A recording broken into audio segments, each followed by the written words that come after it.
atau menghindari aura negatif atau gangguan makhluk halus di dalam rumah. Umumnya, metode atau praktek pembersihan energi negatif dari gangguan dari makhluk halus itu dilakukan berdasarkan latar belakang agama, keyakinan, spiritual, dan budaya. Seperti itu Bapak, Ibu,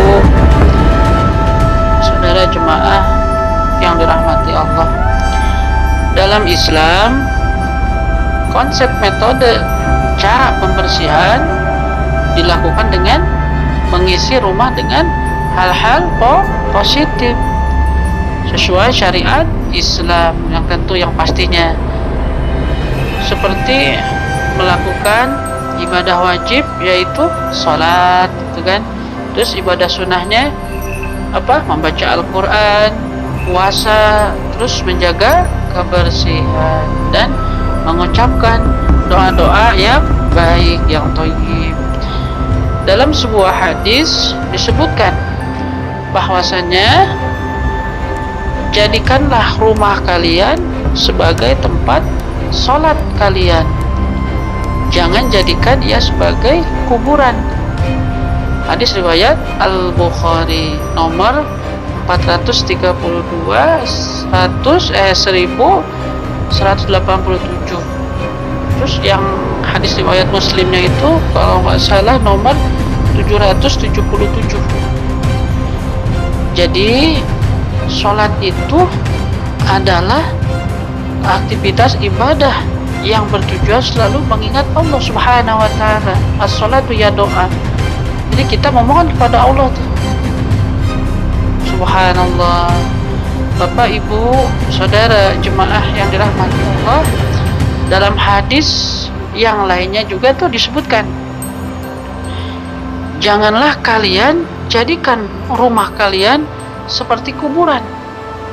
Sesungguhnya setan lari dan dari rumah yang dibacakan surat Al-Baqarah di dalamnya. Ini insyaallah hadisnya sahih, hadis riwayat Muslim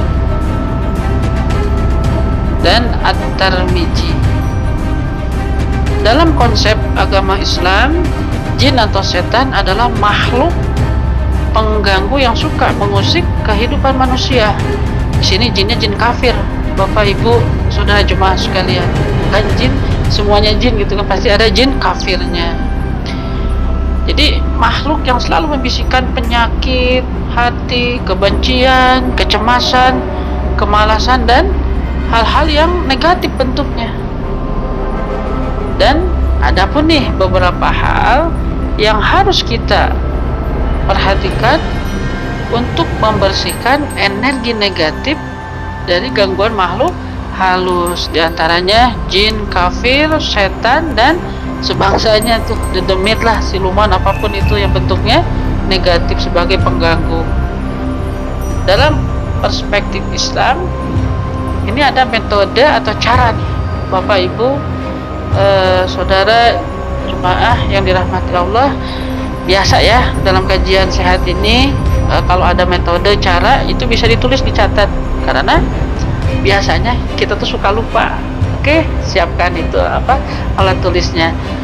Yang pertama, metodenya itu mengucapkan salam, yaitu assalamualaikum sebelum masuk ke dalam rumah.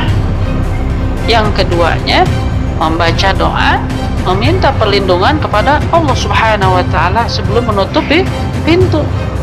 Biasanya tuh kalau mau maghrib ya. Nah itu.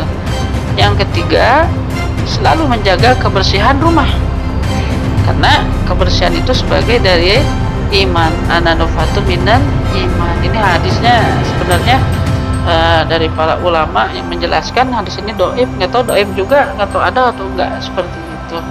Tapi kita ngambil posisi sisi positifnya. Yang keempat, itu rajin membaca Al-Quran supaya rumah kita tuh tidak seperti kuburan, malah baiti jannati, rumahku adalah surgaku. Subhanallah. Nah, selain metode yang tadi disebutkan nih, ada metode lain yang dari alam. Apa itu? Yang pertama, menggunakan garam. Garam ini kita kasih doa, ya kan, dengan ayat ruqyah, ayat suci Al-Quran. Jadi garam ini diyakini mampu menarik dan menetralisir seluruh energi negatif yang bersarang di dalam rumah. Coba nanti kita bisa praktikkan, Bapak, Ibu, Saudara, jemaah yang dirahmati Allah. Kita bisa meletakkan garam di meja, itu kan, terus atau di sudut-sudut rumah. Ya, jangan lupa berdoa dulu meminta perlindungan kepada Allah Subhanahu wa taala. Terus niat, fokus dan yakin, itu yang paling pertama. Oke. Insyaallah sedikit saya akan jelaskan secara penjelasan ilmiah tentang jin kafir, setan, gitu kan. Jadi jin kafir atau setan memang tidak memiliki jasad dan fisik, sehingga terbebas dari ikatan molekul dan atom. Jadi hal yang paling terkecil, yaitu pun tidak bisa dilihat oleh kita. Inilah yang membuat jin, setan dan sebangsanya tidak bisa dilihat oleh manusia secara langsung oleh kasat mata. Jadi apa kaitannya keberadaan garam sebagai bisa mengusir makhluk halus seperti kekuatan negatif, gitu kan, jin, setan, gitu kan. Jadi kaitannya itu sangat erat, karena secara ilmiah dengan muatan yang dikandung oleh garam itu sendiri yang tadi dijelaskan tuh, jadi garam ini dinilai mampu mengeluarkan energi elektromagnetik dan bisa menghasilkan listrik gelombang. Nah, seperti itu. Jadi sedikit penjelasan secara ilmiahnya, bahwasannya ini akan diulang lagi penjelasannya tentang garam ini. Garam adalah media yang cukup masuk akal secara teori, bisa mengusir makhluk yang kasat mata. Semoga bermanfaat. Itu tuh garam, subhanallah. Jadi Allah ciptakan sesuatu pasti ada manfaatnya, subhanallah. Yang kedua, menggunakan air putih, sama dengan doa ruqyah, ayat-ayat suci Al-Quran, dengan fokus dan yakin.